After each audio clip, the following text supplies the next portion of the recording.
Hello, c'est Léa. Mon petit doigt me dit que t'as déjà trouvé une mission qui te plaisait. Ou alors t'es en train de te rendre compte que t'avais pas encore trouvé, donc t'ouvres un deuxième onglet sur ta page pendant que je suis en train de te parler, ce qui est super mal élevé. Et il est maintenant l'heure de candidater.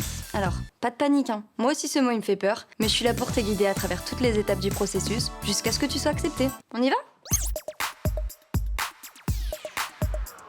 Bon, ça va te paraître complètement comme raisonnement, mais la première chose à vérifier, c'est l'aspect pratique. Est-ce que les dates te conviennent? Est-ce que le lieu te convient? Parce qu'on va pas se mytho, mais n'importe quelle activité du monde devient relou si c'est difficile d'accès. Je le dis à chaque fois, mais ce qui va compter avant tout, c'est ta motivation. À la poubelle le CV et à la poubelle les diplômes.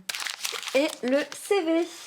Laisse-toi guider, ça prend pas beaucoup de temps. Et si t'as besoin d'un petit coup de pouce, il y a un bouton coordonnées sous chaque fiche de mission et n'hésite jamais à poser toutes tes questions.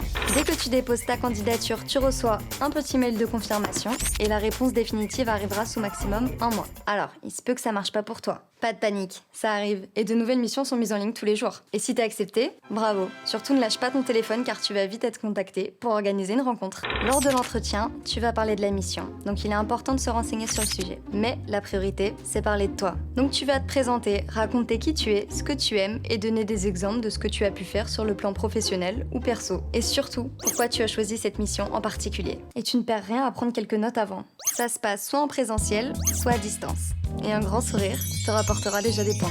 Rappelle-toi bien, ce n'est pas un job. On n'attend pas de toi que tu sois compétent et opérationnel dès le début. Juste que tu puisses bien t'adapter et comprendre ce qu'on te demande. Et il faut aussi que tu montres que tu es sensible au sujet de la mission. Normal. Si le téléphone met du temps à sonner, tu peux tout à fait rappeler l'organisme d'accueil après 15 jours. Et une fois accepté, tu signes ton contrat de service civique. Tout y sera expliqué, alors lis-le bien et surtout pose toutes tes questions avant de signer. Une fois ton plus beau dessin réalisé en bas de la page, félicitations, t'es désormais considéré comme volontaire. Ton tuteur va t'accompagner pour tes premiers pas et jusqu'à la fin de ta mission. Je te rappelle les 4 étapes. 1. Candidature. 2. Étude du profil. 3. L'entretien. Et 4. La mission. Pas compliqué, non? Et si y a le moindre problème? Pas de problème, moi aussi j'ai un peu de mal à parler de moi, mais ça se travaille en pratiquant. Et surtout n'oublie pas que les demandes sont hyper nombreuses, alors mon dernier conseil, candidate à toutes celles qui te plaisent. Et avec un petit coup de chance, la décision finale te reviendra. Je te souhaite bon courage pour tout ça, et je te donne rendez-vous dans ma dernière vidéo, où je te parle un peu plus concrètement de ce qui se passe après, et du déroulement de ta mission. Allez salut, c'était Léa.